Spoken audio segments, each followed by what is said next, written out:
어이구. 아유, 안녕하십니까. 예, 안녕하세요. 아이고, 일로 오시죠. 5분에 1명꼴로 발병을 하고 15분에 1명이 사망한다는 말이 있는데 이게 사실입니까? 그렇죠. 엄청 흔합니다. 예. 머릿속 시한폭탄, 뇌졸중을 막아라. 뇌졸중 전문의 이승훈 교수님이십니다. 대학교 병원 신경과 교수 이승훈입니다. 전공은 뇌졸중을 맡고 있습니다. 이게 사실 그 뇌졸중이 말이죠. 그 젊으신 분들 가운데도 이 뇌졸중이 정확하게 뇌졸중이 뭔가에 대해서 좀 얘기를 해주십시오, 교수님. 예, 그러니까 뇌졸중이라는 말이 단어가 참 이상하죠. 그참 예. 그러니까 뇌졸이 뭐 이렇게 쓰러진다라는 건지 중이라는 말로 끝나는 의학 질병명은 이거 하나밖에 없어요. 없습니까? 예, 이거 하나밖에 없어요. 그런데 이제 뇌졸중이라고 헷갈리시는 분들이 많은데 뇌가 뇌졸은 졸지에 뭐 갑자기 중은 약간 뭐 적중한다 뭐 이런 의미할 때 타격을 받는다 때린다 이런 뜻이거든요. 그래서 뇌가 갑자기 타격을 받는 병이다라는 뜻입니다. 뇌가 갑자기 타격을 받는 병이 뇌졸중입니다. 네네. 그러니까 오늘 저희가 이제 그 주제가 살면서 만나고 싶지 않은. 그러니까 진짜. 만나고 싶다고 해서 보는 줄 알았는데. 아니 오늘 저희가 그러니까 특집이 교수님 죄송해요. 오늘 만나고 싶지 않은 교수님은 사실은 이렇게 진짜 계셔야 되는 분이고 이게 그러니까 뇌경색, 뇌출혈 이게 다 뇌졸중에 포함이 되는 겁니까? 예, 그러니까 뇌졸중을 두 가지로 나눌 수가 있고요. 혈관이 갑자기 막혀서 뇌의 일부분이 죽는 바람에 생기는 걸 뇌경색. 혈관이 갑자기 터져서 생기는 걸 뇌출혈. 둘을 합쳐서 뇌졸중이라고 하고요. 두 가지만 있습니다. 이게 저 드라마 속에서나 이렇게 가끔 뒷목을 잡으시는 게 이게 좀 약간 아니 이것들이 정말 여보 괜찮아? 이까짓 게 뭔데? 누가 읽어줘? 어머 왜 이래? 예, 그거는 아닌 경우가 많죠, 사실은. 아니에요? 예, 예. 드라마는 너무 많이 남용되죠, 사실은. 왜냐면 사실 저도 부끄럽지만 용기 내서 얘기해 봅니다. 저는 사실 선생님을 되게 뵙고 싶었거든요. 그래요? 네, 저는 병명이 있어요, 제가. 뭐가 있습니까? 3년 전에 받은 소견이거든요. 뭡니까? 네. 뇌경동맥 예. 눈분절이. 예. 뇌경동맥 눈분절에 이게 꽈리형으로 이렇게 좀 부풀어져. 예, 뇌동맥류라고 하는 거고요. 뇌출혈을 이제 둘로 나눌 수가 있습니다. 뇌 안에서 터지는 뇌출혈, 뇌실질출혈. 그다음에 뇌 바깥에 있는 큰 동맥이 터지는 걸 지주막하 출혈이라고 합니다. 근데 이 뇌동맥류가 지주막하 출혈의 가장 큰 원인이죠.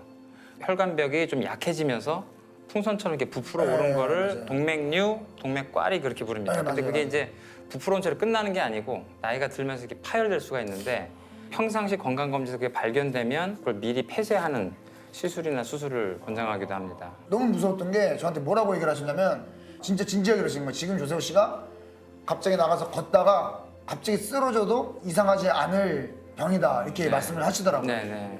이것뿐 아니라 모든 뇌졸중은 갑자기 발생하는 게 아주 특징이죠. 동맥류는 굉장히 또 위험할 수 있는 거고 터지지 않으면 그대로 사는데 파열되면 사망할 수 있거든요. 그러니까요. 그러니까 그걸 가만히 뒀을 때 대가가 굉장히 참혹하죠, 사실은. 이게 근데 그 뇌졸중 참 이게 뭐 질병이라는 게 워낙 원인이 다양하기 때문에 근데 이게 왜 생기는 겁니까 이게? 동맥경화증이라는 것 때문에 생기는데 혈관 안에 지질이 쌓여서 혈관벽이 지저분해지고 안쪽으로 파고드는 그 혈관이 좁아지는 현상을 이제 동맥경화라고 하는데요.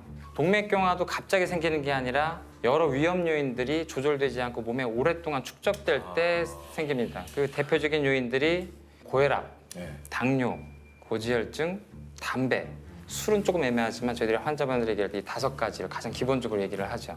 고혈압이나 당뇨, 고지혈증이 잘 조절되지 않은 채로 5년, 10년, 길게 20년까지 가게 되면 몸 혈관 전체가 이제 동맥경화들이 진행되게 되는데 그 중에서 뇌동맥이 심해서 갑자기 그 혈관이 막히거나 한 일이 생길 때 그때 뇌경색이 오는 거죠. 그러니까 네네. 음식 관련 그리고 건강 관리 이게 네. 굉장히 좀 중요하다는 얘기군요. 고혈압과 당뇨가 있을 때 잘 하면 되죠. 평상시 너무 그렇게 또 그럴 필요는 없나요? 예, 대부분 이제 외래 오시면 너무들 많이 이제 뭘 먹어야 되냐, 뭘 안 먹어야 되냐. 나는 17년 동안 닭고기를 먹지 않았다. 뭐 잘했냐, 뭐 이렇게 보면 17년 동안 닭고기를 먹지 않았다. 그 진짜 예. 나 잘하고 있는 거냐? 네. 예. 칭찬받아. 나 치킨 안 먹고 있는데 그렇게까지 막 극단적으로 네. 그럴 필요는 없고. 네, 오늘 당장 드시라고 그랬죠. 그래야 된다. 그러면 좀 그것까지 뇌졸중 아까 좀 얘기를 했지만 이게 전조 증상이 어떻습니까? 뇌졸중이 올 때 흔한 증상이 편마비라고 해서 한쪽 팔다리가 마비되거나 발음이 잘못 나오거나 이제 어지럽거나 물체가 두 개로 보이거나 한쪽이 안 보이고 이런 증상이 있습니다. 근데 전조 증상은 그런 증상이 생겼다가 귀신같이 딱 없어집니다. 없어져요. 예, 한 5분, 10분 내로 없어져 버려요. 그러면 이제 내가 꿈을 꿨나? 아니면 이게 지금 내가 착각한 건가? 졸렸나? 뭐 이렇게 착각하실 수가 있어요. 근데 그건 혈관이 막혔다가 혈전이 막혔다가 몸이 뭔가 혈전 용해 성분 때문에 뚫린 거거든요. 갑자기 혈액이 다시 들어가니까 좋아진 거란 말이에요. 근데 동맥경화가 같은 그 위험병변이 현재 그대로 가지고 있기 때문에 재발할 가능성이 엄청나게 높습니다. 그냥 그분은 증상이 생겼다가 풀리면 당장 응급실 오셔야 돼요. 내가 좀 이상하다 싶으면은 빨리 좀 병원을 가서 맞아요, 진단을 맞아요. 받아보시는 거니 좋. 그렇죠. 근데 그게 이제 모든 분들이 그럴 필요는 없고 고혈압, 네. 당뇨, 고지혈증, 술, 담배 요 5가지에 좀 본인이 많이 노출됐었고 이게 또 아닌데 너무 걱정하다 보면 또 네, 그러실 네. 수 있잖아요. 그러니까 네. 스스로 좀 진단해 볼 수 있는 방법이 좀 아 있습니까? 그래요? 이제 한 60세 넘었는데 고혈압, 당뇨가 있다, 고혈압, 고지혈증이 있다 이러신 분들은 팔다리 힘이 빠진 게 약간 미미하게 왔을 때 테스트 해보라고 하는 방법들이 있습니다. 뭡니까? 그게 이제 손을 앞으로 내밀고 내밀고 예, 눈을 감고 눈을 감고 손을 이게 완전히 이렇게 펴야 됩니다. 이렇게 네, 완전히 한 펴고. 5에서 한 10초 정도 지난 다음에 자기 손을 봅니다. 네, 그러면 이제 괜찮죠? 괜찮죠. 예, 근데 이제 이 힘이 살짝 빠지면 살짝 이렇게 돌아가요. 아 이게 한쪽이요. 이거 못 버티고 이렇게 살짝 이렇게 돌아가요. 아니면 이게 살짝 떨어지기도 하고. 그리고 다리도 마찬가지로 이제 양쪽 다리를 이제 침대 위에서 양쪽을 동시에 올리고 눈을 감고 있어라 그러면 한쪽이 살짝 떨어집니다. 그래서 이제 그걸 본인은 못 느끼겠는데 아주 경미한 위약이 있을 때, 마비가 있을 때 테스트 해보라고 하고요. 발음 같은 경우는 약간 발음이 이상한 것 같다 그러면 이제 간단한 발음 3가지. 맘마, 랄라, 가가 3가지 해봅니다. 그게 이제 발음이 뭉개지면 이 환자 구음장애, 발음장애가 있다. 아, 맘마, 맘마, 가가, 랄라, 갈라. 예, 맘마가 이제 입술에서 나는 소리고요. 맘마 랄라는 맘마, 경국에서 나는 소리고 랄라 가가는 이제 연국에서 나는 소리니까 그 3가지를 간단하게 빨리 테스트 해보는 거죠. 아 여기 또 이제 테스트 또 하나가 뭐가 있습니까? 얼굴 찡그림을 하라고 합니다. 사실은 얼굴이 보통 약간 비대칭이라서 사실 뇌졸중이 생겼을 때 얼굴 찡그림 좀 확실하거든요. 그래서 이 해보라고 했을 때 이걸 당기지 못하게 툭 쳐지시는 분들이 많이 있어요. 뇌졸중이 생기면. 그래서 이제 이쪽이 쳐졌을 때 이쪽에 마비가 있다. 그럼 이쪽에 뇌졸중이 생겼을 가능성이 있다라고 생각을 하죠. 네, 대칭입니다. 예. 네, 네 대칭. 뭐 뇌졸중을 또 예방하는 거 이게 요거 좀 네. 예방할 수 있다 하는 거 좀 있습니까? 암이라는 병은 다른 예고 없이 그 암이라는 병이 찾아오지 생기고 마. 감염도 갑자기 찾아오는 거지만 뇌졸중은 합병증입니다. 고혈압이나 당뇨, 고지혈증 이런 게 오랫동안 축적이 돼서 계속 혈관에 스트레스를 줄 때 동맥경화가 생기는 거니까 사실은 고혈압하고 당뇨 같이 아주 진단하기 쉬운 이 질환을 평상시에 잘 진단하는 게 굉장히 중요하죠. 고혈압 사실은 진단이 너무 쉬워요. 평상시 집에서 팔뚝혈압계로 혈압을 자주 재보시기만 하면 140에 90을 넘는 게 조금 흔하다. 그럼 고혈압일 가능성이 높은 거고 당뇨 같은 경우는 1년에 한 번씩 피검사로 딱 한 가지만 그냥 하시면 됩니다. 그 당화혈색소라는 수치가 있는데요. 네. 6.0을 넘어가면 이제 당뇨될 가능성이 높아진다. 근데 고혈압이든 당뇨든 처음부터 갑작스럽게 심하게 나타나는 게 아니고 서서히 올라가거든요. 네. 서서히 올라갈 때 초기에 2가지를 잘 잡으면 그대로 갑니다, 사실. 사실 혈압이 200이 돼도 본인은 모르거든요. 계속 모르고 있다가 그걸 수년, 수십 년 살다가 나중에 혈관이 완전히 심한 동맥경화 된 상태에서 발견되거나 더 심하게는 혈전이 생겨서 막혀서 불구가 된 상태로 이제 병원에 오시게 되는 한 경우가 굉장히 많은 거죠. 그러니까 이제 평소에 잴 수 있는 이 고혈압, 이 혈압만 재도 네. 이것을 평소에 관리를 잘하면 네. 뇌졸중은 걱정을 안 해도 될 것 같다. 그렇죠. 네. 거의 걱정을 안 해요. 근데 뇌졸중이 병 중에서 그래도 좀 희망적인 부분은 처음 발생했을 때가 제일 심합니다. 그 다음부터는 대부분 환자분 치료에 의해서 거의 다 나아져요. 좋아져요. 100% 좋아지는 사람도 있고 경미하게 좋아지는 사람도 있고 그대로 가는 사람도 있지만 처음 만났을 때가 제일 나빠요. 그래서 환자분들한테 제일 좋은 소식은 지금이 최악입니다. 이게 좋은 소식입니까? 어쨌든 내가 지금 최악이라는 소리인데. 더 나빠질 내가 거야. 네. 그러니까 지금이 최악이니까 앞으로 나아질 만 네. 남았다. 지금부터 점점 좋아질 겁니다.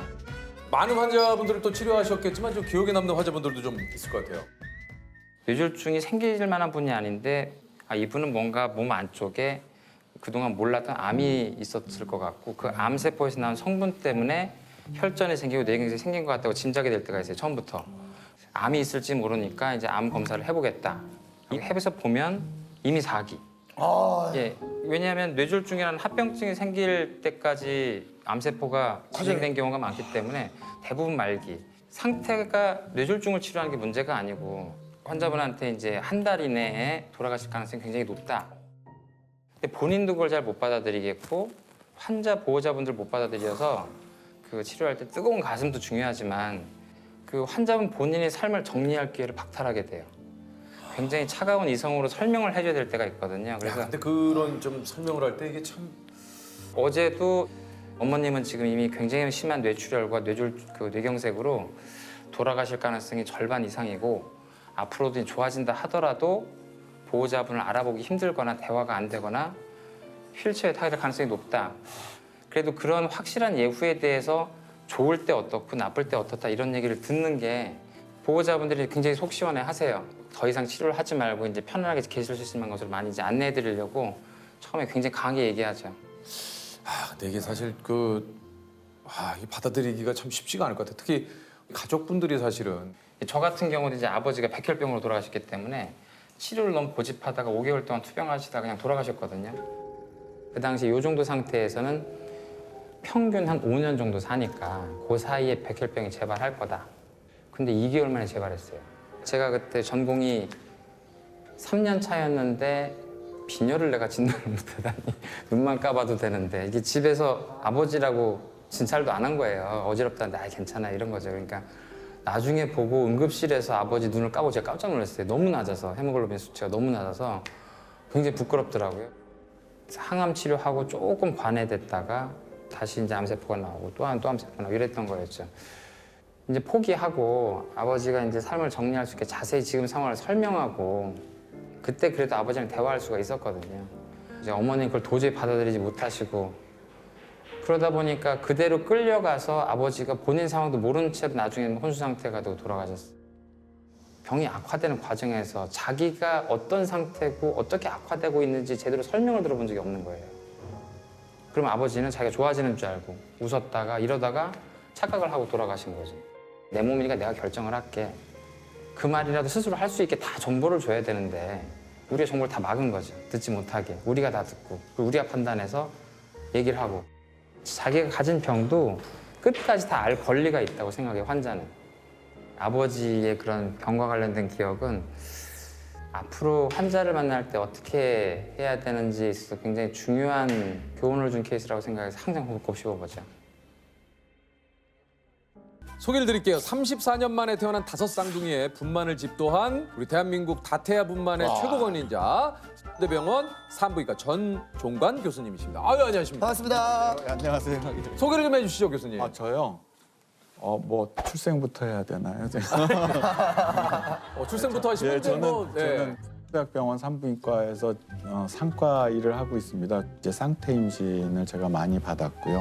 5쌍둥이 애기들을 제가 받았죠. 그러니까 이거 얼마 전에 기사를 통해서 봤거든요. 예. 국내에서 34년 만에 5쌍둥이가 탄생했습니다. 이 아이가 5째입니다. 쌍둥이들의 아빠, 엄마는 육군 대위 부부입니다. 5쌍둥이는 조금 작지만 모두 건강합니다. 이게 이제 5쌍둥이가 세계적으로 봐도 굉장히 좀 이렇게 흔한 일은 아니라고요. 아주 드뭅니다. 네. 이제 저도 처음 5쌍둥이는 받았고요. 4쌍둥이도 사실 굉장히 드물고요. 그러니까요. 4쌍둥이는 제가 지금까지 한 8명? 아우. 8명 정도 제가 받았었고 3쌍둥이는 한 400에서 450. 꽤 상대적으로 많이. 그리고 쌍둥이는 한 4,000 좀 넘게. 근데 이제 이번처럼 5둥이는 처음이었고. 처음이시군요. 예. 아니 이게 사실 그 분만 당시 상황도 좀 굉장히 좀 다급했을 것 같아요. 좀 예. 상황이 어떠셨는지. 다급했습니다. 지금 5명 애기가 잘 있는데 얘들이 다들 건강하게 잘 태어날 수 있을지 아니면 그중에서 한두 명이 또 잘못될 수 있을지 그거에 대해서 불안했었고요. 얘가 언제 나올지 모르니까 병상을 비워둬야 된다. 그래서 이제 중환자실은 비워두기 시작하고 있었습니다. 그러셨군요. 이게 이제 병원의 의료진이 다 총출동을 하셨다고 얘기 들었어요. 5명이면 5, 4, 20해서 일단 20명이고요. 엄마 수술하는 사람 하면 25명. 굉장히 복잡한 상황에서 아기가 낳습니다. 이야. 분만 방법도 또 고민이 좀 많으셨다고 그래요. 이게 그 지연 간격 분만이라는 게 있다고 그래요? 그거를 사실은 시도하려고 했었습니다. 한 애를 낳고 그 다음 애가 한참 있다 낳는 거예요. 그래서 네 쌍둥이인데 오늘 낳고 그 다음 날 하나 낳고 나머지 둘은 한 달 있다 낳고 이런 애들. 그게 이제 지연 간격 분만. 예, 그래서 처음에는 사실은 첫 아기가 머리가 아래로 있어서 제가 걔만 받고 4명을 더 끌어볼까도 생각을 했었는데 얘들이 계속 건강하게 애들이 있나 하는 거에서 확신이 안 들어서 구하자 빨리. 그래서 그냥 수술로 결정을 했습니다. 혹시 어떻게 되나요? 공주님, 왕자님 몇 명? 1, 2, 3, 4가 딸이고요. 오. 5번째 난 애가 아들이었습니다. 지금 신생아 중환자실에 다 있는데요. 지금 난 지가 이제 다음 주 되면 35주 정도 되고요. 그래서 잘 큰 애는 2kg가 넘었고요. 제일 작은 애가 이제 1.6kg입니다. 제일 작은 애. 예, 제일 작은 애. 그래서 애들이 다 장기나 이런 데도 큰 문제 없이 아우 다행이네요. 잘 크고 있습니다. 아 다행.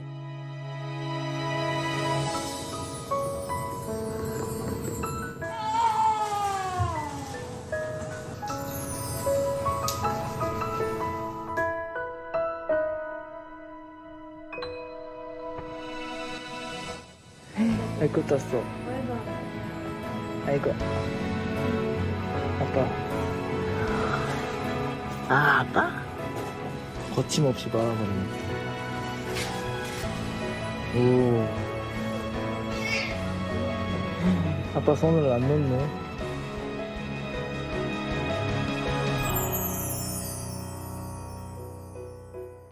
산부인과 중에서도 특히 산과가 힘든 과로 좀 소문이 난다고 그래요. 예, 예. 일단 아기는 언제 나올지 모르고요. 아기가 뭐 새벽 2시에 나올 수도 있고 토요일이나 뭐 휴일에 나올 수도 있고 그래서 다른 분들은 어떻게 뭐 고생을 한다고 이야기를 하는데 제가 이야기하는 거는 애들이 달력도 못 보고 시계도 못 보니까 어른인 내가 좀 참아줘야 되지 않냐고. 네. 사실은 저도 뭐 새벽에 뭐 3시 정도에 병원에서 전화 오면 한참 자다가 한숨 한번 푹 쉬죠. 아 그렇죠. 어쩔 수 있죠. 이게 뭐 일단 한숨 그러니까 한번 푹 쉬면 네. 나가기 위한 어떤 단계죠, 그게. 네, 그래서 시동 거는 거죠, 내 몸에. 딱 하고 저는 기본적으로 저한테 진료를 보는 모든 임신부랑 가족들한테 사실은 감사합니다. 그러니까 사실은 산부인과 의사가 저만 아니잖아요. 산과 의사가 저만 아닌데 어떻게 이렇게 멀리 여기까지 오셨을까 하는 생각도 사실은 들고요. 그래서 엄마랑 이제 저희는 임신 기간 중에 뭐 10번에서 15번 정도 짧은 기간 동안 만나기 때문에 누구 하면은 사실 기억이 꽤 나거든요. 그래서 그 엄마가 지금 아기 받는다고 생각을 하면 한번 한숨 푹 쉬고 아유 그래도 나가야 되겠다. 나가야죠. 그러고 이제 아기를 받는 거고요. 그래서 산과가 그게 좋은 것 같아요. 아기만 받으면 엄마들이 다 고마워하더라고요. 그래서 딴 거 잘 못해도 아기를 그 시간에 맞춰주면 그 정도는 할 수 있지 않을까 저는 그렇게 생각합니다. 근데 그 쌍둥이 저는 궁금한 게요. 예. 뭐 1분 형, 예. 2분 동생. 예. 근데 누군가는 먼저 착상을 한 게 형이다. 그렇지 않습니다. 나오는 게 나오는 거죠. 무조건. 순서입니다. 쌍둥이는 그래도 괜찮은데 삼둥이를 수술해서 낳을 땐 좀 고민될 때가 있어요. 그러니까 첫째를 꺼냈는데 둘째가 양쪽으로 똑같이 있어요. 얘를 먼저 꺼내고 얘를 먼저 꺼내. 형 동생이 그거는 분만을 하는 선생님의 야. 선택에 따라 형 동생이 정해지는 거구나. 오른쪽을 먼저 할까 왼쪽을 먼저 할까. 평생 가는 거잖아요, 사실. 수술할 경우는 누가 둘째였어 하고 물어보는 게 산전에 초음파 볼 때 우리가 둘째로 봤던 애를 꺼내야 누가 둘째였어 하고 물어볼 때가 종종 있습니다. 아니 근데 이게 그 슈퍼맨이 돌아올 때 출연했던 대한민국 만세도 우리 그 교수님께서 정말요? 네, 그렇습니다. 자, 배꼽 인사. 안녕하세요. 안녕하세요.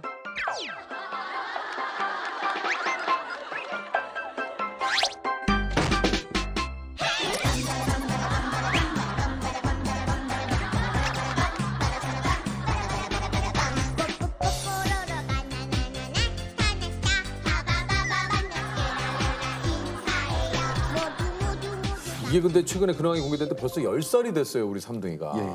저도 봤습니다. 아, 보셨습니까? 저도 봤습니다. 아, 좀 어떠셨습니까? 이게 또. 안녕하세요. 10살 송대한입니다. 안녕하세요. 10살 송민국입니다.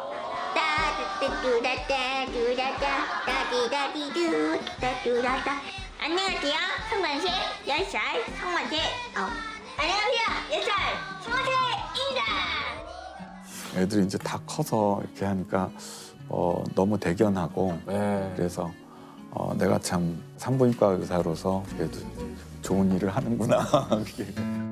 저희가 그 스리 특집이라고 해가지고 그 산부인과 레지던트 남궁혜륜 선생님을 만난 적이 있어요. 예, 예. 아유, 안녕하세요, 선생님. 산부인과 3년차 남궁혜륜이라고 합니다. 아, 남궁혜륜 선생님이시군요. 잘한다. 선생님 역시 이게.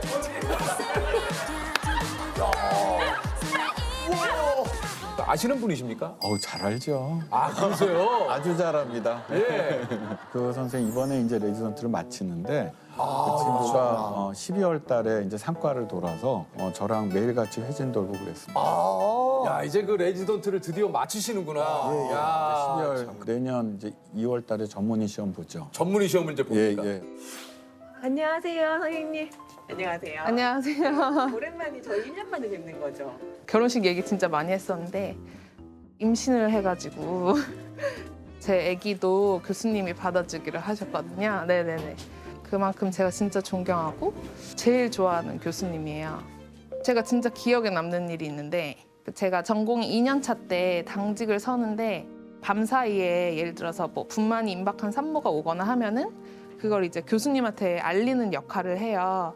밤 10시에 한번 분만이 있어서 교수님을 전화 드리고 아기 받고 집에 가셨는데 한 1시쯤 또 분만이 있어서 또 전화를 드렸어요. 다시 집에 가셨는데 새벽 4시에 또 불러야 되는 상황이 오는 거예요. 그래서 저는 그때 너무 피곤하실 것 같고 너무 힘드실 것 같았는데 그때 이제 분만장에 들어오시면서 콧노래를 부르면서 오시는 거예요. 그런 면이 되게 멋있고 환자를 진짜 엄청 사랑하시는 분이세요. 정말 바쁜 시간을 이렇게 쪼개서 와주신 거거든요. 이게 촬영장 오기 전까지 진료보셨다고 그래요? 오늘요? 오늘은 제가 오전에 외래가 있어서 그러시구나. 외래 진료 보고 여기로 왔죠. 아, 예. 그리고 여기로 오신 겁니까? 한 생각도 드는데 이게 뭐야. 잠깐만요. 미안합니다. 여보세요? 아, 왜? 지금 한 8cm 정도 열렸대요. 자궁 입구가. 이거 끝나자마자 바로 가야 되겠어요.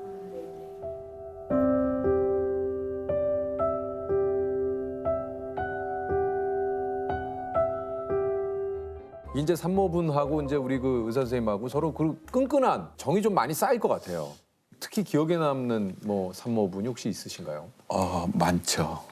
많은데 사실은 제가 이제 이렇게 의사를 하다가 보면 정말 힘들었지만 아기를 잘 낳고 간.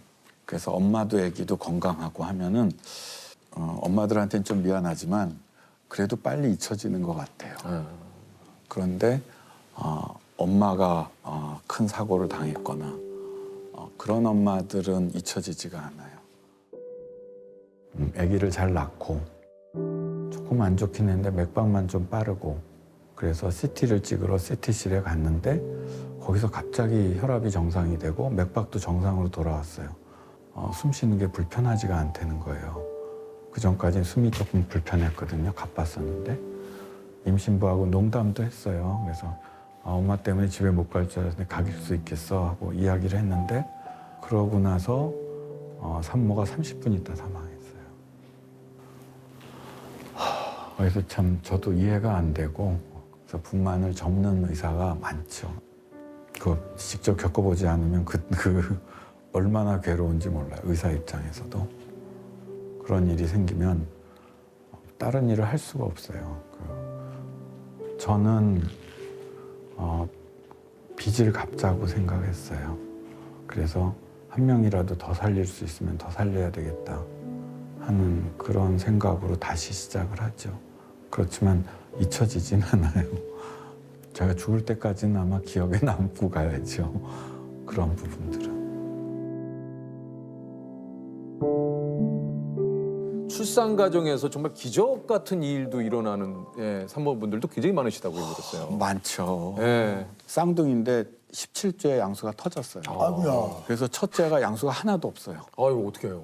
그래서 포기했죠. 그리고 걔는 뭐 우리가 소위 말하는 정밀 초음파도 안 보고 얘는 어차피 나와서 못 사니까 그 임산부가 28주가 넘어서 진통이 와서 낳았거든요. 그래서 못 살겠구나 했더니 건강하게 살고 건강하게 살았어요. 그리고 양수가 없는데요? 양수가 전혀 없는 상태에서 임신 17주부터 28주까지 했는데 한 10년 전인가 애가 국민학생이라 그러면서 사진을 제가 보내온 게 있거든요. 생일 케이크 앞에서 아들, 딸인데 이렇게 앉아있는 모습을 보고 우리가 산부인과 의사면은 생명이라면 포기하지 않아야 되겠구나 하고 저희가 그다음부터 그런 애들은 양수가 아무리 일찍 터졌더라도 어떤 애기라도 포기하지 말자. 그래서 낳은 애기들이 그 이후에도 꽤 있습니다. 이야.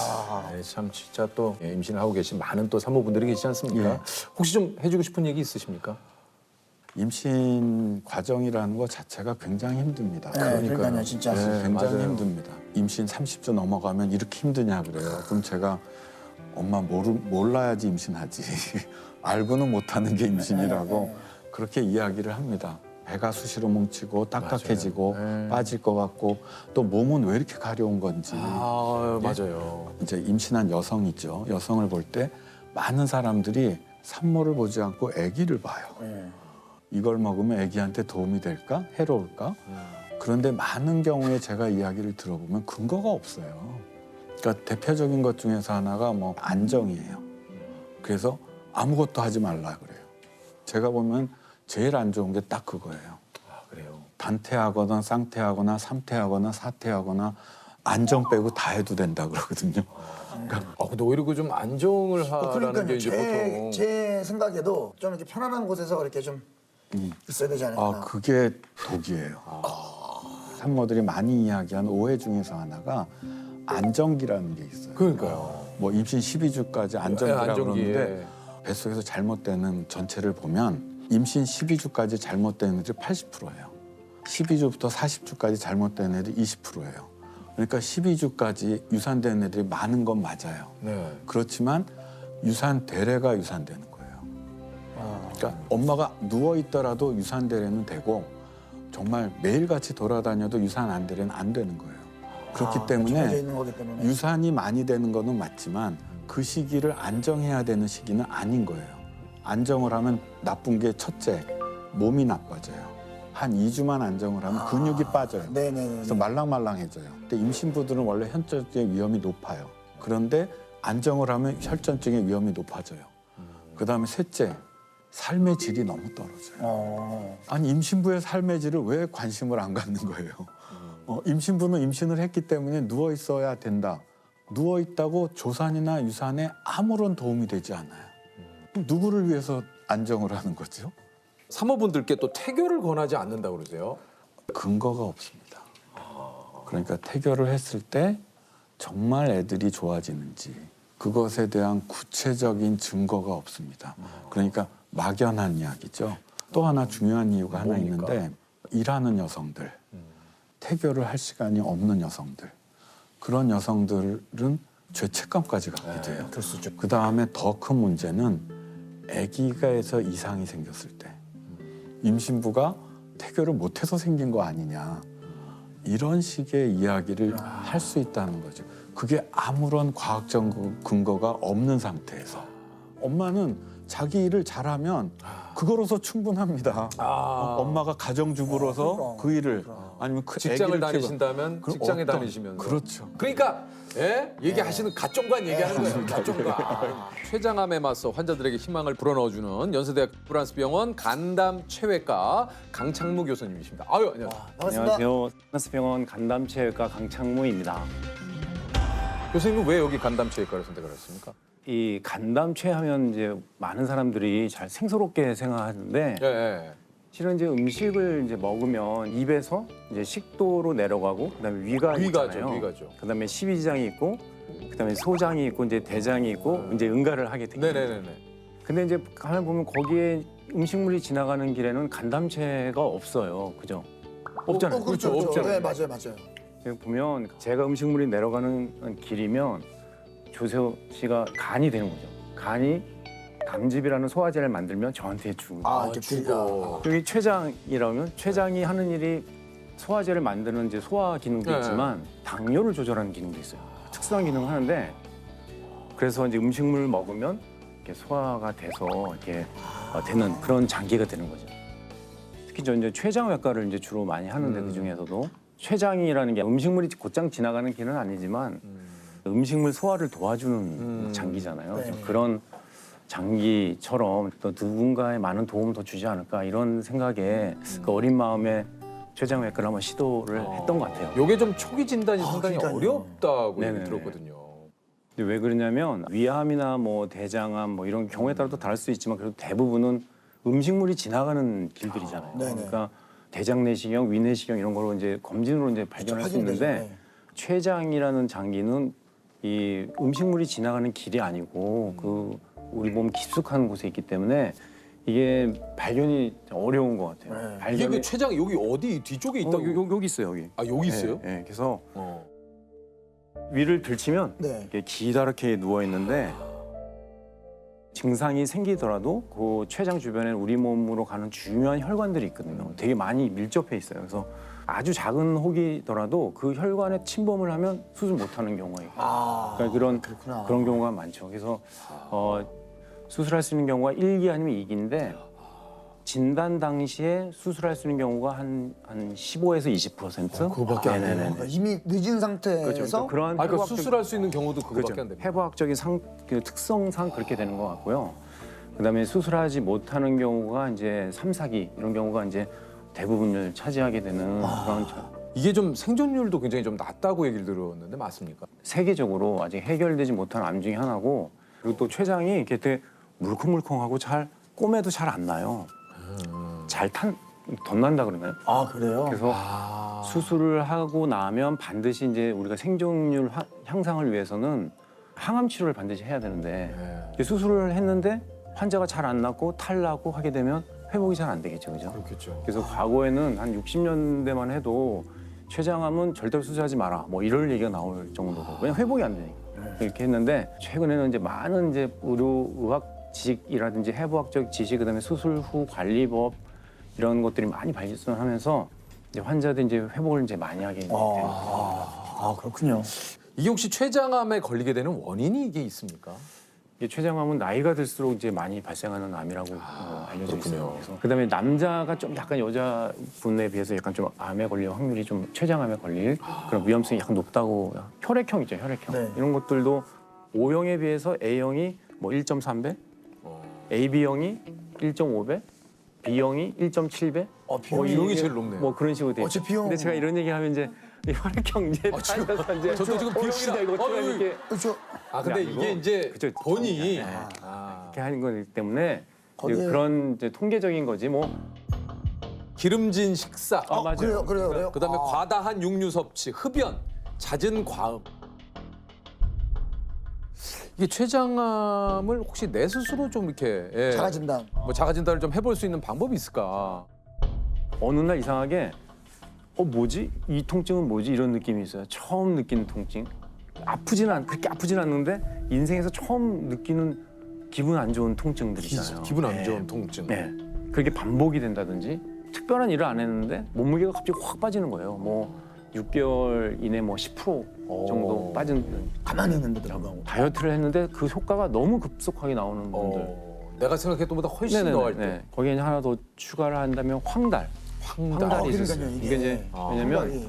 췌장 머리에 암이 있으면 이제 담도가 막히게 되고 그것 때문에 황달이 오는 경우가 있어요. 그래서 모든 황달이라고 다 췌장암은 아니지만 그 중에 하나의 원인이 될 수 있어서 또 하나는 당뇨가 없다가 갑자기 생긴 사람들이 있어요. 이제 저희가 이제 연구해 보면 암이 살아가는 그 먹이라 그러나요? 대사체가 포도당이거든요. 그러니까 포도당을 먹어야 되는데 환자가 당뇨가 아니에요. 그럼 어떻게 하겠어요? 자기가 어떤 물질을 만들어서 당뇨를 만들어야겠죠. 그런 전략적인 암도 있어서 평소에 잘 이제 조절이 되다가 갑자기 인슐린을 맞아야 된다 한다든지 평소에 당뇨가 별로 없었는데 검진했는데 갑자기 당이 확 높다는지. 높다 그죠? 그러지. 그런 경우에는 한번 좀 생각을 해봐야 되지 않을까. 근데 실은 이제 저는 말기 암 환자의 가족이었어요. 왜냐면 저희 어머니가 실제로요? 저희 어머니가 의과대학 들어가고 2년차 됐을 때 췌장암으로 이제 진단을 받으시고 이제 수술을 하셨는데 지금은 이제 뭐 대장암도 여건에 따라 다르겠지만 대부분이 조기 진단돼서 지금 완치 거의 많이 되거든요. 근데 그 당시에는 아직 그런 정도는 아니었는지 좀 기억은 잘 안 나지만 수술하시고 지내시다가 재발하셔서 치료받으시다가 거의 이제 한 달 정도는 정말 고생하면서 돌아가셨거든요. 병원에서 이제 해줄 게 없으니까 집에 가라 이렇게 된 거예요.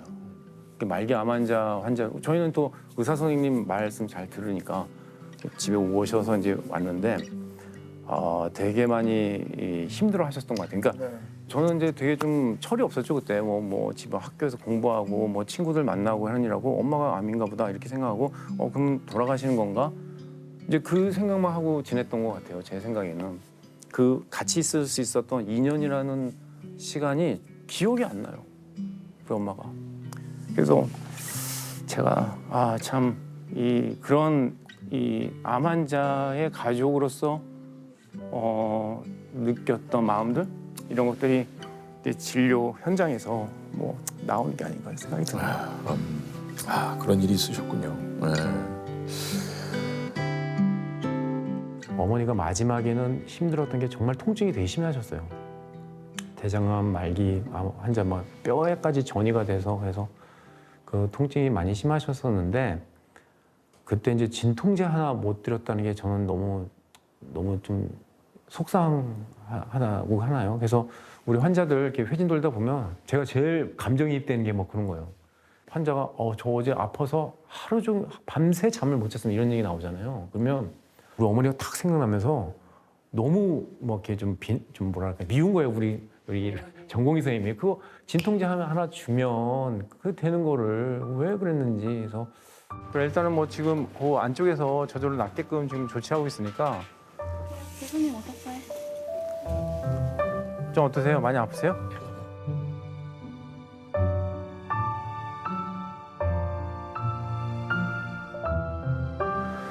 그 당시 우리 뭐 배운 게 없었으니까 의과대학 뭐 2학년 예과 2학년이 뭐 아는 게 그렇게 많지는 않으니까 그래서 이제 뭐 자료를 찾아보고 해보면 예후가 별로 안 좋고 결국 죽음을 생각하게 되더라고 사람은 가장 안 좋은 상황을 생각하게 되는 거예요. 그때부터 이제 우리 어머니는 죽으신 분이 된 거예요. 바보처럼. 제가 왜 그런 생각을 했을까요? 그러니까 아무것도 할 수 없는 정말 우리 어머니를 위해서도 아무것도 할 수 없고 그 아픔도 나눌 수도 없고 했던 우리 가족들, 무력한 가족들 이런 것들을 이제 겪으면서 내가 그러면 이런 환자들과 그런 여건이 똑같잖아요. 환자들과 보호자들을 위해서 그럼 이분들을 위로해 줄 수 있는 방법, 내가 도와줄 수 있는 방법이 무엇일까 이런 생각을 하면서 진료를 하다 보니 우리가 암이 우리의 삶을 잠식해서 우리의 생명을 끊는 순간이 오겠지만 그 암이 있는 분이 이 암이 더 이상 자기 삶에서 두려운 존재가 안 된다는 걸 느낄 수는 있겠구나. 우리 어머니를 보면서 많이 느꼈고 또 환자들 중에 그런 분들이 있어요. 암이지만 아주 자연스럽게 그런 것을 받아들이고 오히려 주변에 있는 사람들과의 좋은 관계 속에서 아주 축복받으면서 더 좋은 이 추억 속에서 이렇게 지내신 분들도 꽤 많거든요.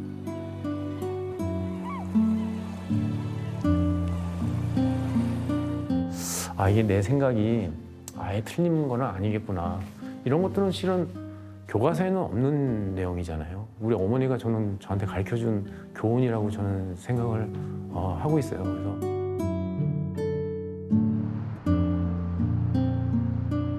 기적 같은 일도 좀 간혹 일어난다고요. 있죠. 최근에 제가 어떤 환자가 있었냐면 어떤 할아버지인데 이제 뭐 효도 이제 검진을 해드린 거예요. 그냥 해드렸는데 이제 췌장암이 8mm. 8mm요. 네, 보통은 8mm짜리 췌장암은 저는 본 적이 없거든요. 원래 한 3, 4cm 뭐 이 정도. 아주 빨리 네네. 조기에 발견되네요. 그래서 이제 그분은 개복도 안 하고 할아버지시지만 복강경으로 수술하고 빨리 회복해서 이제 항암 치료받고 좀 잘 계신 분이 계시고 또 올해는 어느 날 이제 외래를 보는데 어떤 이제 환자가 젊으신 분인데 편지를 써왔어요. 선생님 5월에 이렇게 맑은 하늘을 볼 수 있게 해주셔서 너무 감사합니다 그러더라고요. 그 환자는 한 2년 전인가요? 췌장암으로 진단받고 아마 그때는 그 기관에서는 아마 수술할 수 없다고 판단을 하셨나 봐요. 그래서 항암 치료를 해야 되고 언제까지 해야 되냐, 죽을 때까지 해야 된다 이렇게 하니까 이 환자가 항암 치료 받다가 답답하니까 저한테 온 거예요. 그래도 이제 다행히 그동안에 항암 치료했던 게 효과가 있었는지 몰라도 제가 이렇게 CT를 보니까 그래도 길이 보여요. 이건 되게 될 수 있을 수 있겠다. 아, 이왕 이렇게 된 거 그러면 항암 치료를 한두 번 더 하고 그럼 승부를 걸어봅시다. 이게 한 거죠.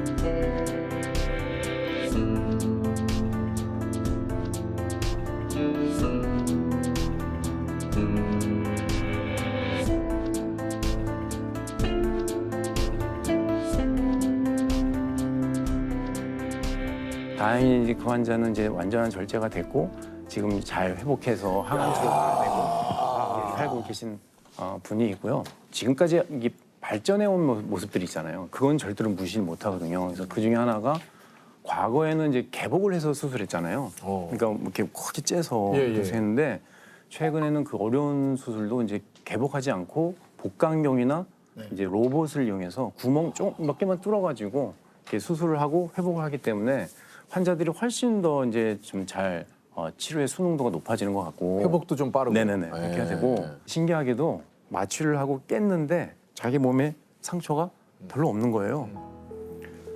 그때 이제 제가 느끼는 느낌은 환자들이 나 이거 살 수 있는 거 아닌가? 이런 좀 희망의 메시지를 주는 수술 아닌가? 저는 그런 생각을 들어요. 또 한 가지는 항암제가 많이 이제 발전이 많이 됐어요. 최근에는 수술한 환자들, 1, 2기 환자들 저희가 이제 잘 계산해 보면 5년 생존율 저희가 따지는데 한 40% 이상, 어떤 경우에는 50% 이상까지 보고하는 경우도 있고 아직 그런 데이터가 쌓여서 아직 여러 기관에서 발표는 안 하고 있지만 그 정도는 거의 나오는 것 같다 이런 생각이 들고 생명은 소중하잖아요, 그죠? 맞습니다. 한 사람을 위해서 우리가 구조대를 특파할 정도인데 좋은 면들, 이게 발전한 면들 이제 말씀드리고 같이 가자, 치료해 보자 이런 얘기를 하죠. 절대 포기할 수 없는 거죠. 소개를 드리겠습니다. 5천 명의 자궁을 지켜준 세계 최고의 칼잡이. 서울병원 산부인과 생식내분비학 김미란 교수님이십니다. 아유, 안녕하십니까? 네, 안녕하세요. 반갑습니다. 네, 반갑습니다. 오늘 또 수술 끝나고 바로 오셨다고. 네, 너무 죄송해요. 보통 오전에 촬영하시는 걸로. 괜찮습니다, 알고 있는데 괜찮습니다. 예. 이렇게 당직들 다 하시네요. 당직비 받으셔야겠어요. 네. 당직비요? 네. 저희들은 뭐 당직비가 그래도 스태프분들은 이제 지금 야근하시는 거니까 사장님께서 좀 특별히 수당을 좀 주셔야 되지 않을까. 병원에 이제 6시 넘으면 당직으로. 당직비가 나오는군요. 네, 네. 과가 생식내분비학. 소개를 직접 좀 해주시죠, 교수님. 네. 이제 산부인과를 크게 나누면 산과하고 생식내분비, 부인과 이렇게 돼 있어서요. 생식내분비 분야는 아기기 때부터 이제 생애 주기별로 사춘기 때, 또 가임기 때, 또 폐경기 이후에 모든 여성들의 질환을 종합적으로 다루거든요. 이게 어떤 진료를 좀 보시는지 여쭤봐도 되겠습니까? 저는 이제 자궁 근종 환자들 좀 많이 보거든요. 예. 저희가 사실은 좀 둘 다 남자다 보니까 이게 조금 오늘 설명에 대해서 이렇게 어떻게 해야 될까 좀 고민이 좀 많으셨다고 그래요. 그러니까요. 어떻게 해야지? 저희들도 뭐 사실 이곳 그 유키스가 다양한 분야에 계신 맞습니다, 다양한 맞습니다. 분들의 이야기를 또 듣는 프로그램이기 때문에 저 같은 경우에는 이제 나경원 씨도 그렇고 병원에 또 혹시 있으면 일 있으면 가야 되기 때문에 교수님을 통해서 이런 것들을 또 알아야죠. 네네네. 그래서 오늘 같이 보면서 이렇게 설명을 할 걸 좀 가져 나오셨다고 그래요. 설명을 좀 부탁드리겠습니다. 네네네. 네. 여성의 생식 기관인데요. 이제 여기가 자궁이에요. 자궁이고 그리고 난소가 양쪽에 있습니다. 여성분들도 난소가 2개인 거 잘 모르시는 분도 계셔요. 난소는 2개가 있고요. 제가 여기 좀 모형을 좀 가져왔는데 이것은 이제 정상 구조예요. 정상 네네네네. 구조. 근데 이 모형은 여러 이제 질환들을 이제 보여주고 있어요. 그래서 질환을 좀 예, 보여주는 그런. 이제 이게 자궁인데 네네. 여기 이게 무엇일까요? 종양. 근종이에요. 근종. 네, 근종. 맞아요. 예. 자궁 근종은 자궁 근육층에 생기는 혹이고요. 아 근육에 생기는 혹이 그래서 네. 근종이군요. 네, 그래서 뭐 살혹이다 이렇게 얘기도 하시는 분도 있는데 근종이라고 하죠. 작은 근종. 네, 작은 근종은 자궁 근육층의 세포에서 어떤 돌연 변이가 생겨서 자궁에 생기는 건 근종, 난소에 생기는 물혹이라고 얘기하는 건 난소낭종. 난소, 예, 낭종. 낭종, 낭, 예, 낭에 생기는. 네, 주머니. 예. 지금 교수님께서 말씀하신 질환들을 정말 요즘 많은 또 여성분들께서 이게 좀 겪고 있다고 좀 얘기 들었습니다. 네. 네. 자궁 근종 환자가 많이 늘고 있어요. 최근에. 예, 맞아요, 맞아요. 네.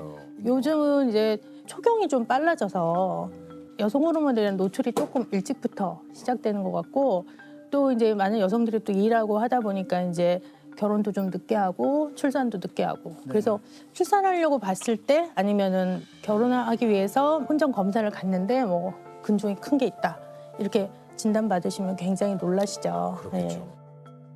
자궁 근종 환자는 최근 5년간 최근에는 20, 30대 환자들이 급속히 늘고 있습니다.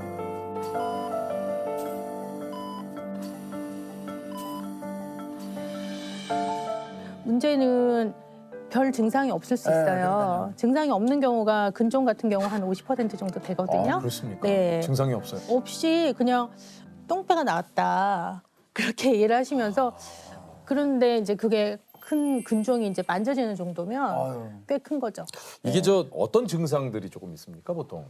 그러니까 이제 월경 과다라든지 뭐 생리통 같은 거 유발할 수 있는데 이제 복부에 만져지는 종괴. 그러면 이게 커지면은 소변을 자주 보게 되고, 네. 그리고 뭐 또 너무 커지면 뭐 배가 나오시겠죠. 네. 그러니까 그렇게 배가 나오시니까 아, 내가 네. 좀 살이 쪘나 보다 이렇게 생각을 하실 수도 그래서 있는 거예요. 다이어트 하시다가 이제 나중에 알게 됐다고 하시는 분들도 계세요. 그래서 초음파 검사 해보지 않으면 뭐가 혹이 없는지 이런 것을 좀 알 수가 없어서 대학생 정도 되면은 방학 때 한 번씩은 초음파 해보면 좋지 않을까.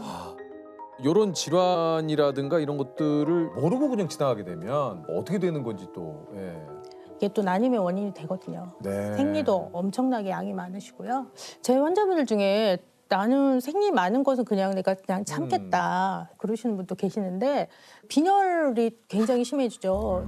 이제 헤모글로빈이 보통 한 12 이상이 정상인데 심하신 분은 뭐 7, 이제 5 정도 되면 이제 심장에서 부정맥이 뛰어요. 그렇게 이제 빈혈이 심해지면 계단을 오르내리기가 힘들다든지 뭐 그런 증상들도 있을 수 있고 또 드물게는 한 500명에서 1000명에 한 명 정도는 육종이라고 또 악성 종양도 있을 수 있어요. 그래서 그냥 암으로 이제 진단이 돼서 이제 돌아가시는 분도 계시고요. 그러니까 이런 게 있으면 빨리빨리 좀 진단을 네. 받으셔가지고 치료를 받으시는 게. 그렇죠. 이 적당한 시기를 놓치지 않고 치료를 잘 받는 것이 굉장히 중요할 것 같아요. 일단 제가 소개를 드릴게요. 예약되기만 2년 서울대학교 병원 재활의학과 정성근 교수님이십니다. 안녕하세요. 반갑습니다. 반갑습니다.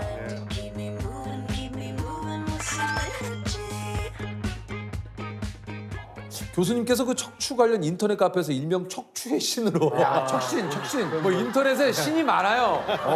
공부의 신, 뭐 장사의 신. 뭐 되게 많아요. 네네네. 근데 여기 또 척추의 신을 처음 만나보네요. 아니 근데 아까도 얘기했지만 교수님한테 진료를 받으려면 지금 예약되기가 2년이래요. 2년. 야, 제가 만약에 오늘 허리가 아프면은 2년 뒤에 2년 이제 기다려요. 저희들이 다 허리가 안 좋아요. 아, 그러세요? 목하고. 제가 뭐 말씀드리면 저는 허리 디스크가 너무 심해서. 아, 그러세요? 예. 사실 여기 사실은 네. 그런 분들 되게 많을걸요? 우리 작가님도 그렇고. 저는 다들. 진짜 뭐 교수님 제가 뭐 갑자기 뭐 진료를 받는 건 아니지만 아니 잠깐만. 하지 마요. 2년을 기다리셔. 자 여기서 지금 허리에 관한 진료 얘기하지 마요. 교수님 여기서 진료해 주시면 안 돼요. 아니 저는 이거 이제 다른 환자분한테 진료가 아니라 나도 지금 허리 환자인데 아무 얘기도 안 하잖아. 그 2년 자 그만하세요. 달았어. 척추신. 달았어. 척추의 우와, 달았어. 아니 그래서 이제 병원 홈페이지에 진료 예약되기가 상당히 길므로 인터넷에 있는 제 동영상을 보시고 그대로 따라해 보시기 바랍니다. 진료를 하지 않고도 해결되는 경우가 많습니다. 이렇게 올려져 있다고요. 맞습니다. 네. 예. 저절로 좋아지는 경우 굉장히 많습니다. 나쁜 것만 하지 않으시면 이게 암이나 코로나 같은 이런 균이 들어온 게 아니고 우리가 일상생활에서 계속 허리를 잘못 사용해서 그런 거거든요. 결국은 본인이 아셔야 되거든요. 아무리 제가 뭐 주사를 놓고 뭐 해도 금방 또 재발해서 오세요. 맞아요. 나쁜 운동해서 재발해서 오세요. 맞습니다. 너무 예약되기가 길어지다 보니까 이런 정보들을 인터넷에 좀 올리신 맞습니다. 거죠. 예. 안녕하십니까. 오늘은 허리에 부담이 적은 스쿼트에 대한 말씀입니다. 자, 뒤꿈치를 들어 올리는 동작인데요. 처음엔 너무 높이 들지 말고 살짝 들었다 냈다 하는 아픈 허리에 대한 직방 소화기다. 이렇게 보시면 됩니다. 여러분들을 도와드릴 수 있도록 하겠습니다. 어느 날 저한테서 잘 치료됐다가 좋아진 환자분이 다시 아파서 오셨는데 자세히 여쭤보니까 나쁜 운동을 하고 계신 거예요. 그런데 유튜브를 보니까 그런 거 하라는 유튜버가 많더라 해서 그 운동을 하신 거예요. 그래서 이렇게 해서는 안 되겠다 해서 그때부터 이제 잘못된 그 유튜버들의 그런 내용을 조금 바로잡아야 될 것 같아서 그때부터 만든 게 이제 지금까지 이어져 오고 있습니다.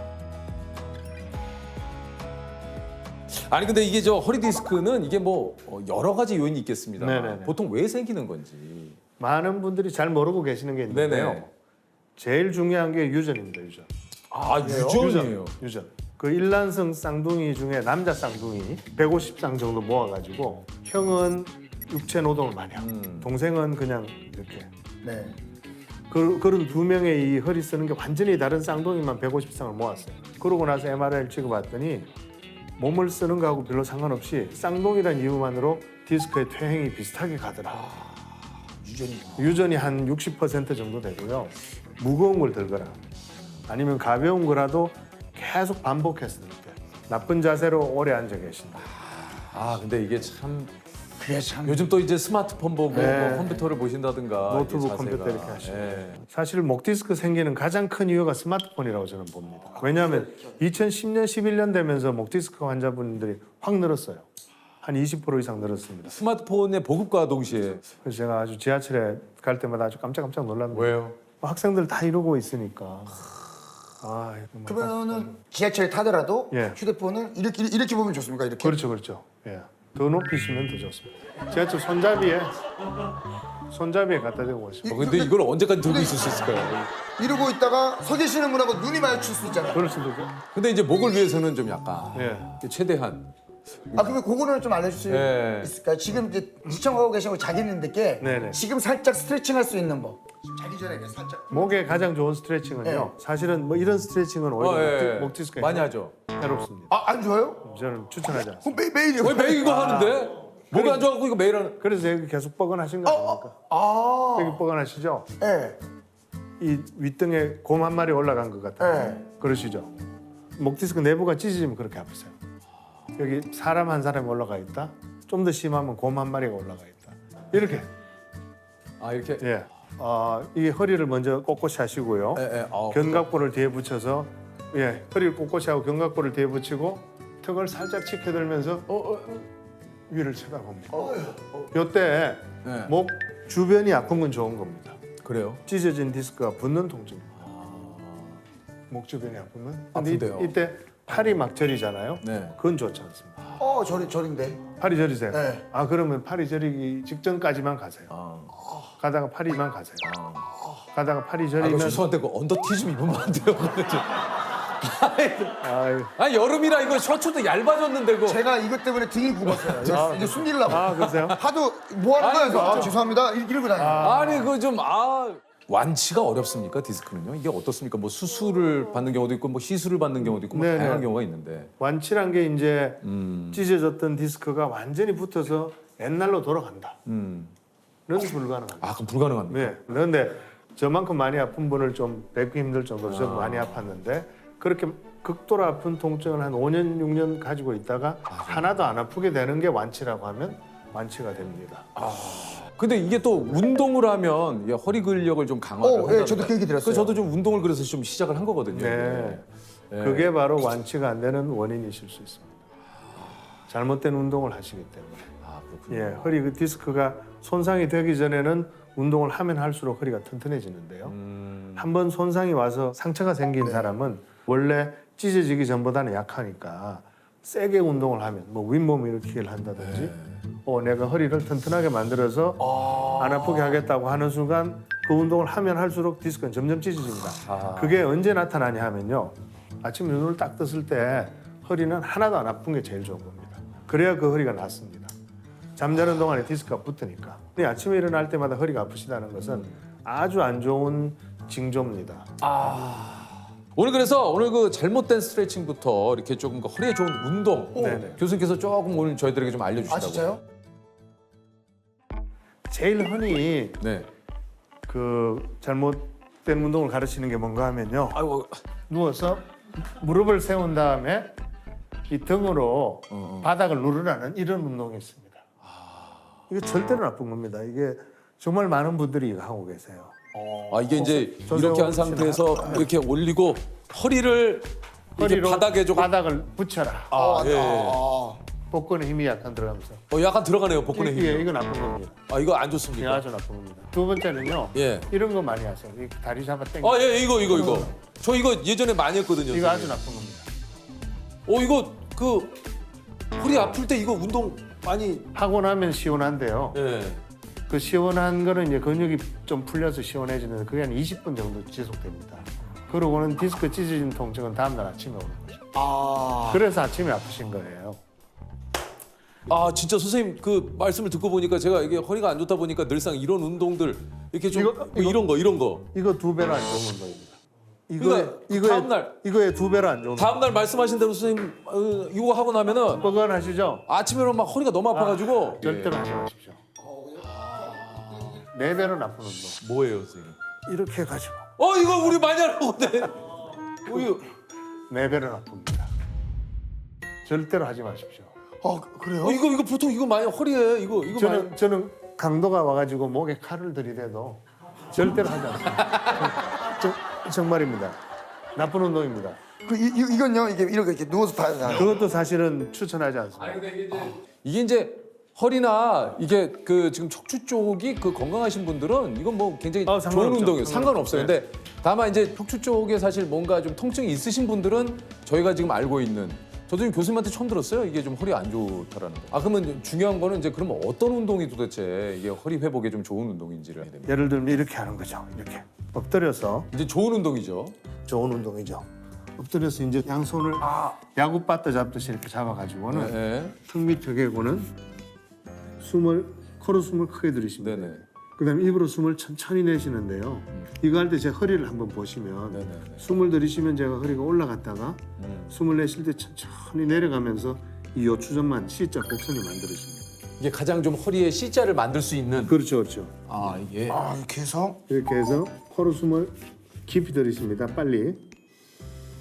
그다음에 입으로 숨을 천천히 끝까지. 허리가 쑥 들어가요. 쑥 내려가죠. 지금 여기 보시면 허리가 올라갔다가 내쉬어보십시오. 쑥 내려가죠. 저 쑥 내려가는 그 과정에서 요추점만이 만들어지는 거거든요. 생각보다 교수님 이게 좀 뭐라 그럴까 상당히 좀 편안하면서 시원한데요. 시원해요. 허리가 시원해요. 이게 그 안적척의 법칙이 뭡니까? 안적천의 법칙. 안적천의 법칙. 허리를 절대로 구부리지 말라. 안 구부리는 게 제일 좋다. 그래서 그래서 제가 이제 환자분들께 길 가다가 돈다발이 떨어져 있어서 100만 원 이하면 주지를 마시라.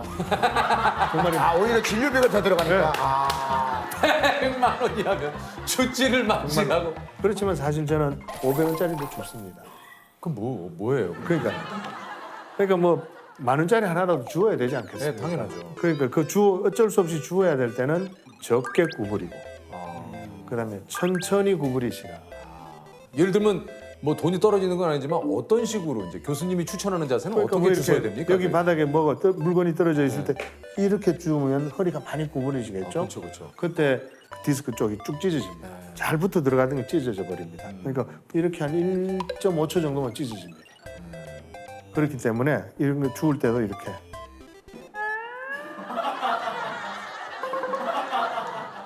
근데 이러면 그 사이에 딴 사람이 집어가지 않을까요? 발로 이렇게.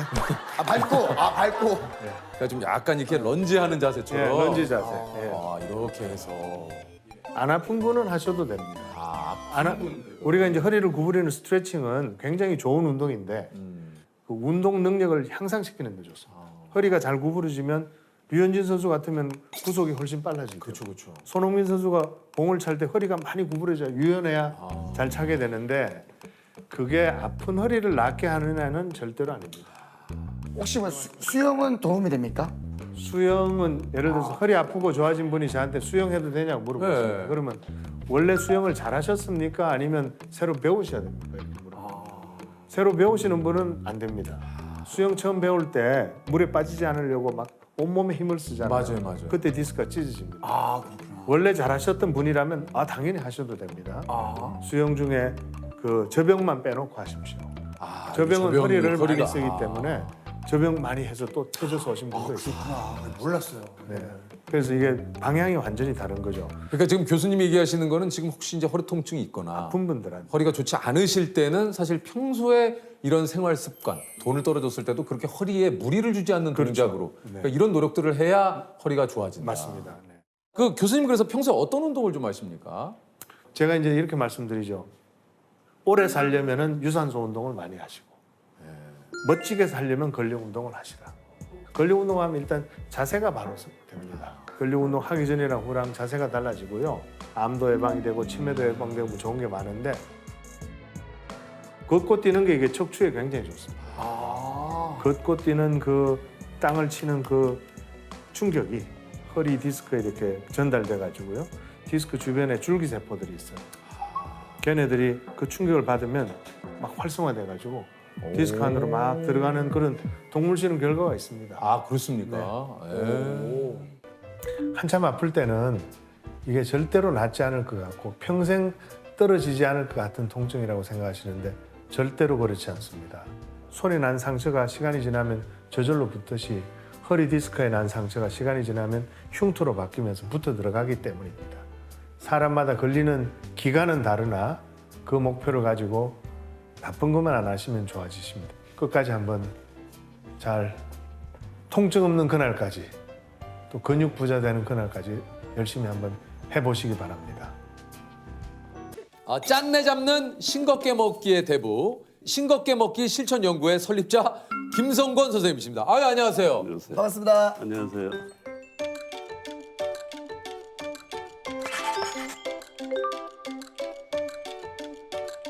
전 이런 연구회가 있는지 처음 알았어요. 그 소개를 좀 부탁드리겠습니다. 네, 싱겁게 먹기 실천 연구의 창립자이고 이사인 김성권입니다. 아니 이게 TV를 보시는 분들은 이제 주한이 외할아버지로도 주한 오이, 주한 오이, 냠냠냠냠. 우리 따님이 김소연 씨 맞으시죠? 네, 아이고 네. 오래간만이네요.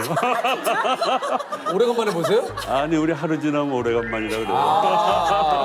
그럼 실제로는 얼마 만에 보십니까? 어저께 뵀죠. 자주 갑니다. 가까워서. 그래요? 아니 근데 이게 인터넷에 이제 협회 간판이 화제가 됐는데 혹시 알고 계십니까? 이게 네. 사실 좀 전 놀랐어요. 놀랐습니다. 이게 이렇게 됐습니다. 싱겁게 먹기 실천 연구회 이게 근데 직접 사실 저는 또 간판이 약간 조금 간판 사진을 보고 도대체 이곳이 뭐라는 곳이냐 궁금해하는 분들이 굉장히 좀 많거든요. 네. 이게 좀 뭐 하는 곳입니까? 뭐 말씀하신 대로 싱겁게 먹기 실천을 연구해가지고 우리나라 사람이 너무 짜게 먹고 있기 때문에 뭐 세계에서 1, 2등에 해당되는데 이런 짜게 먹는 거를 좀 줄여봐야 되겠다. 그래서 만병의 근원인 짜게 먹는 것을 우리나라 사람 하지 않게 2012년에 서울대학교 의과대학 교수들이 처음 발기를 해가지고 이제 10년쯤 됐습니다. 네. 아니 여기 보니까 그 설립자께서 이제 서울대학교 병원 신장내과 교수님으로 계시면서 50만 명의 신장병 환자들을 돌보시고 이후에 정년퇴직을 하시면서 지금 이제 동네의원 원장님으로 43년간 환자를 돌본 신장병 치료의 대가시라고 얘기 들었습니다. 아이고 고맙습니다. 네. 신장이 좀 뭐 짜게 먹으면 안 좋아진다 뭐 이런 얘기 제가 들은 적이 있어요. 네, 그렇죠. 신장에 소금을 배설해야 되는데 부담이 많아지면 기능이 좀 나빠지고 그렇게 되죠. 아니 이게 이제 신장내과 전문의로 이제 일하시다 보니까 느낀 바가 있으셔서 이제 연구회를 만드신 건가요? 매일매일 보는 환자 수로 따지면 뭐 한 5, 60명에서 100명 정도 되는데요. 그런 환자들이 되게 중환자고 나중에는 신장이 많이 나빠져가지고 투석하고 이식하고 하는 일상생활하기 어려운 환자들이 생겼습니다. 근데 이제 정년을 두고 이렇게 생각해 보니까는 그 사람들이 만성병에 걸리지 않게 하기 위해서 내가 할 일이 뭔가 싱겁게 먹게 하는 것이 여러 질병을 막는 거다. 이렇게 해서 설립하게 됐습니다. 그래서 이제 설립을 하신 거군요. 네, 네. 연구의 간판만큼 화제가 된 것이 이제 홈페이지 답변 글인데 한번 좀 저희가 준비를 했어요. 짜게 먹은 후 물을 많이 마시면 싱겁게 먹는 건가요? 여기에 이제 답변이 이거 그대로 쓰신 거예요. 처맞고 치료해줘서 회복하면 안 맞은 건가요? 교수님이 쓰신 답. 아니. 야, 여기 오른쪽에도 이제 볼게요. 싱겁게 먹으면 예민해지나요? 싱겁게 먹은 사람은 폭력적으로 변한다던데 사실인가요? 네. 싱겁게 먹은 사람한테 맞아 죽는 것보다 짜게 먹어 성인병 걸려 죽을 확률이 더 높답니다.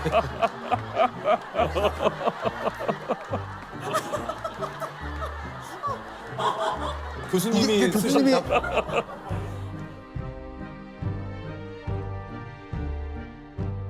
저희 그 홈페이지를 처음 만들 때는 예. 누구나 들어오고 누구나 대답할 수 있었습니다. 그래서 뭐 처음에 굉장히 놀랬죠 저희가. 그러니까 이것도 그런 겁니다. 그러니까 이거 저는 이거 교수님이 직접 쓰신 줄 알고. 깜짝 놀랐어요 처음에. 이거 나도 깜짝 놀랐어. 깜짝 놀랐어요. 이런 말 잘 못해요. 예. 근데 뭐 사실 뭐 좀 말이 거칠긴 합니다만 직관적으로 오긴 하네요. 직관적으로 좀 이해가 되긴 했어요. 예? 아니 그 이제 이렇게 짜게 먹으면은 우리 몸이 어떻게 되는 겁니까? 네, 이제 짜게 먹으면은 그 소금이 배출이 안 되기 때문에 우리 몸이 붓습니다. 이렇게 되면 신장병이 진행이 되고 진행이 되면 이제 일상생활을 하기 어려운 만성 콩팥병, 만성 신부전, 혈액투석 이런 걸 하기 때문에 굉장히 어려운 경우에 빠지죠. 또한 이제 여러분들 잘 아시겠지만 짜게 먹으면 물이 킨다고 그럽니다. 물을 먹게 되죠. 그래서 먹으면은 그것이 혈액량이 늘어납니다.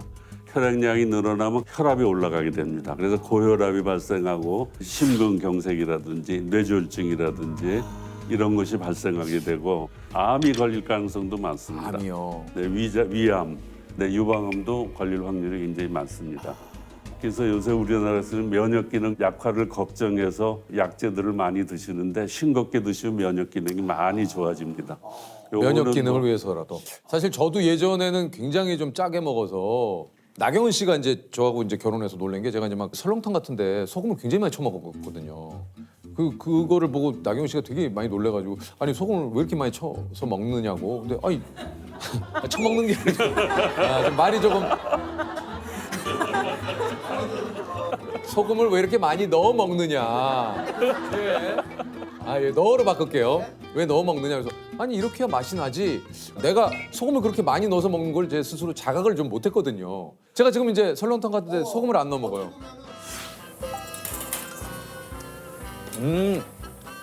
저는 국밥 같은 데에 소금 안 넣어서 먹어요. 정말요? 안 먹어버릇하니까 처음에는 이거 뭐야 맛이 이런데 근데 먹다 보면 그냥 그 고소한 맛으로 먹게 돼요. 처음에는 진짜 이거 밍숭밍숭한데 먹다 보면 금방 적응돼요. 우리가 잘 모르고 있는 알고 보면 짠 음식들이 있다고 그래요. 네, 뭐 아까 피자 말씀하시는데 제일 많은 게 빵입니다. 빵이 짜다는 거 한 번도 못 느껴봤는데요. 빵이 굉장히 짭니다. 그래서 프랑스에는 바게트 빵 이런 데는 소금 넣는 양을 딱 정해줬어요 나라에서. 근데 이제 밀가루를 가지고 반죽할 때 소금이 없으면 반죽이 안 돼요. 그 밀가루에 있는 글루텐이라는 게 있는데 이것이 있으면 빵이 푸석푸석해집니다.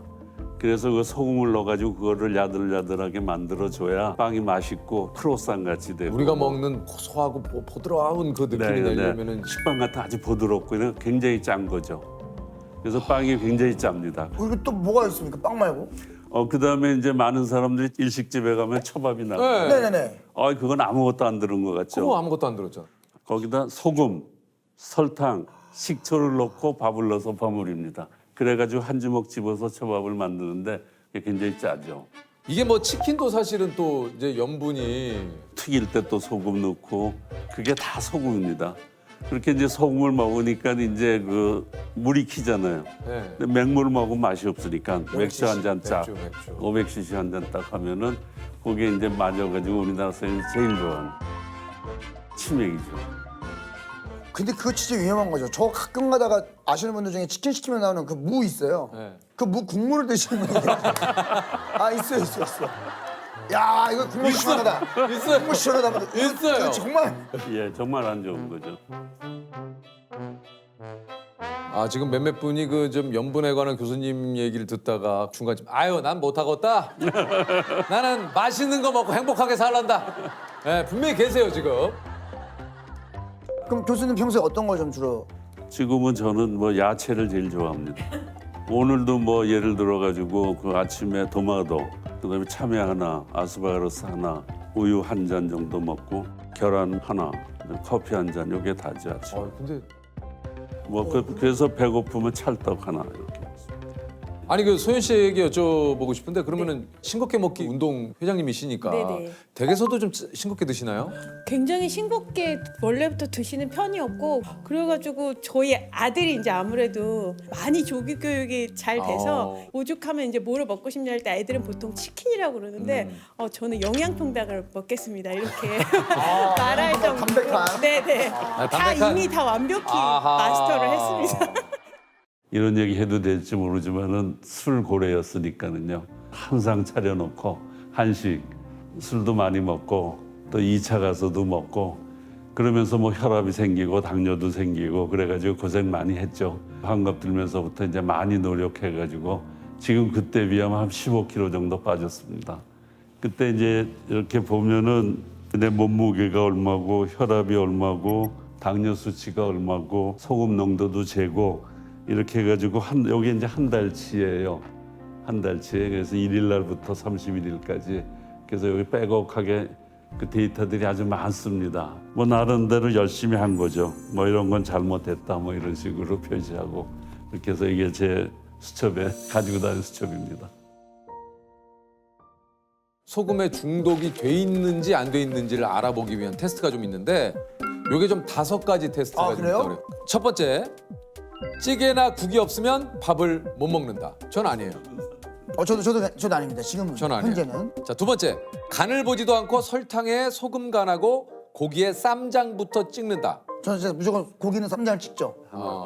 자, 세 번째, 야식 먹고 다음 날 많이 붓는다. 야식을 먹으면 붓더라고. 저는 안 먹으니까 안 보여. 네 번째, 밤에 자고 일어났더니 아침에 몸무게가 1.4kg 이상 늘어나 있다. 다섯 번째, 싱겁게 먹으면 입맛이 없고 메스껍고 심하면 구토까지 한다.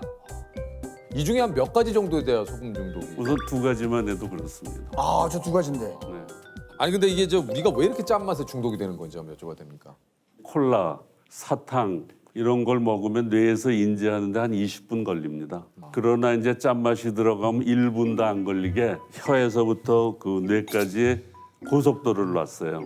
빨리빨리 소금을 캐치하려고. 그러니까 먹자마자 아이 즐겁네. 그래서 이제 좋으면 그다음에 자꾸 더 먹어서 더 즐겁고 더 먹어서 더 즐겁고 하면서 이제 중독이 되는 거죠. 아니 그렇다면 이제 소금 중독에서 좀 빠져나올 수 있는 방법이 좀 있을까요? 결국은 우리가 쉽게 시작하는 것부터 해야 됩니다. 뭐부터 해야 됩니까? 뭐 제일 먼저 하는 게 식탁에 소금을 없애야 됩니다. 두 번째로는 이제 그 음식을 만들 때 소금, 된장, 고추장 이런 걸 반만 집어넣으면 좋겠다. 음식을 만들 때 가공식품이라는 걸 쓰지 말고 뭐 생선, 고기, 채소 이런 거를 원 있는 대로, 재료 있는 대로 쓰는 거. 이제 숨어 있는 소금이라는 게 있습니다. 아까 얘기했지 빵이라든지 피자라든지. 우리가 몰랐던. 네, 어떤 우리가 이제 잘 느끼지 않는 되게 이제 기름에 녹아 있는 거죠. 그런 것들을 이제 안 하게 하는 거고. 영국에서는 셰프가 너무 소금 많이 써서 안 돼. 프랑스에서도 빵 만들 때 규제를 하고.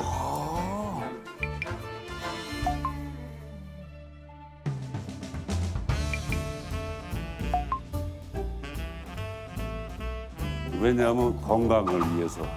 그러니까 보험료가 덜 들고. 그런데 어느 게 좋은 건 우리 국민들의 선택일 것 같아요. 어쨌든 좀 짠맛만 줄여도 우리가 조금 더 건강하게 살 수 있다. 많이. 예. 많이 건강하게 살 수 있다. 그래서 이제 건강 수명을 늘리려면은 싱겁게 먹어야 됩니다. 그러니까는 모든 질병, 뭐 당뇨, 고혈압, 암, 뭐 여러 가지 질병이 다 소금 때문에 오기 때문에 이것을 줄여야 되려면은 건강하게 9988. 9988. 99세까지 88. 살려면은 제 주변에도 그렇게 좀 건강에 신경을 쓰셔서 음식에 되게 예민한 분이 좀 계시거든요. 누구라고는 얘기 안 합니다만 그래서 안 좋은 거 이런 것들은 철저하게 그러면서 전자담배를 입에 놓지 않고 이렇게.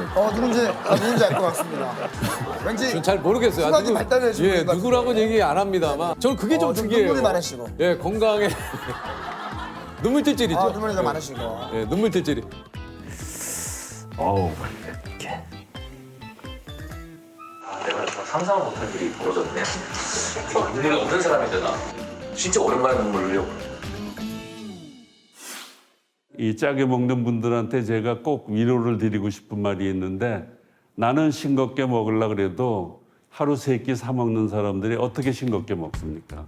그러니까 나라가 노력해줘야 돼요. 사회가 노력해주고 라면도 좀 싱겁게 해주고 김치찌개도 좀 되도록이면 싱겁게 해주고 뭐 이런 식으로 막 관심을 가져줘야 소위 말하는 짜게 드신 분들이 잘할 수 있지 않을까